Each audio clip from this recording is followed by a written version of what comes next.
Sampai akhirnya gue iyain aja. Akhirnya gue diajak ketemuan di resto apartemennya Cindy. Gak berselang lama, cowoknya Cindy datang bawa temennya. Dan dia langsung kenalin gue ke temennya. Namanya Jason. Ya, first impression gue ke temennya ini sih ya om-om gitu. Tapi menurut gue dia cukup keren kok dibanding mahasiswa kampus gue yang kebanyakan pakai sepatu futsal buat ngampus. Ya cuma umurnya aja kali ya. Semenjak perkenalan itu dia sering ngontak gue, ngajak pergi makan, dan akhirnya kita semakin dekat. Bahkan sesekali dia jemput gue di depan kampus. Sampai suatu saat dia habis beli apartemen terus nawarin gue buat tinggal di sana. Yang baiknya lagi, dia tuh suka beliin gue hadiah, kayak tas, jam tangan, parfum. Terus tiap bulan gue dapat uang jajan buat beli baju. Dan uangnya juga gue pakai buat treatment di klinik kecantikan. Asli, gue ngerasain hidup gue kayak Cleopatra. Bedanya dia ratu, kalau gue arsip berharganya sugar daddy. Akhirnya kita ya gitu deh. Siapa sih yang gak baper kalau diperlakukan kayak gini? Pastilah semua orang seneng kalau punya cowok kayak Jason ini. Ya gaya hidup gue mulai berubah. Gue mulai memiliki barang-barang branded. Cindy kadang-kadang ngecengin gue. Oh, minta Evo-nya dong. Saya ada si Cindy. Padahal kan dia yang ngajarin. Gue akuin selama 6 bulan pacaran hubungan kita baik-baik aja. Jason selalu pinter nyuri-nyuri waktu buat ketemu gue. Sampai akhirnya di bulan ke-7 dia jarang main ke apartemen gue. Tiap gue hubungin selalu respon. Katanya sih lagi sibuk. Ya tapi it's okay lah, asal duit ngalir hati pun riang. Gak ada angin gak ada geledek, suatu hari pintu kamar gue digedor-gedor. Dalam pikiran gue saat itu, palingan si Cindy lagi kobam. Gak taunya pas gue buka pintu, ada 2 orang yang badannya gede banget dan tampaknya serem gitu. Gue beraniin diri buat tanya, cari siapa ya pak? Tiba-tiba tuh orang nyamber omongan gue. Gak usah banyak cakap, kamu Tasya kan? Mulai sekarang jauh-jauh dari bapak Jason.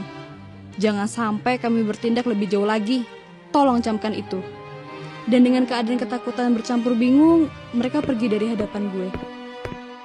Asli gue shock. Gue bingung itu siapa. Tapi kalau dipikir-pikir, itu kayaknya orang suruhan dari istrinya. Mampus deh gue gangguin suami orang. Abis itu gue berusaha ngehubungin Jason buat jelasin ini semua. Tapi dia masih bingung dan gak bisa kasih kepastian. Karena takut ketahuan juga sama istrinya. Beberapa hari kemudian kejadian yang sama terulang lagi. Hidup gue mulai gak tenang.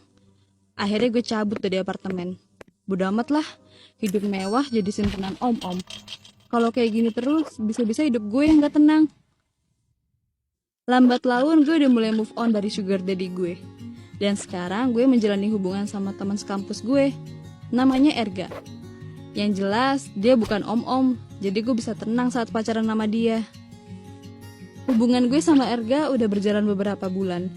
Sampai suatu hari, dia ngajakin gue buat main ke rumahnya. Karena ada acara keluarga. Kayaknya Erga mau ngenalin gue sama keluarganya deh. Gue seneng dong. Secara dia juga dari keluarga yang lumayan tajir gitu.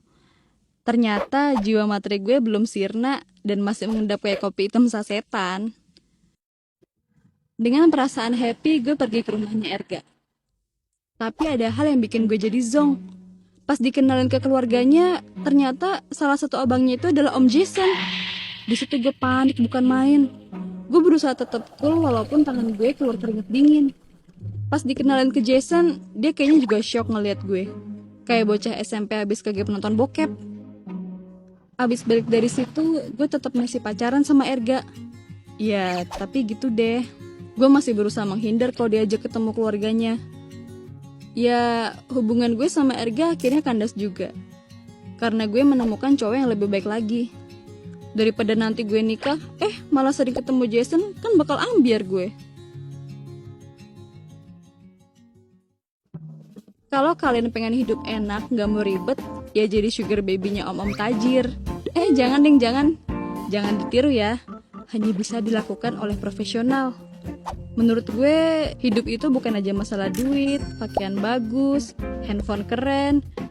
Ya, hidup itu lebih besar dari itu semua. Gue berharap kalian jangan jadi sugar baby kayak gue.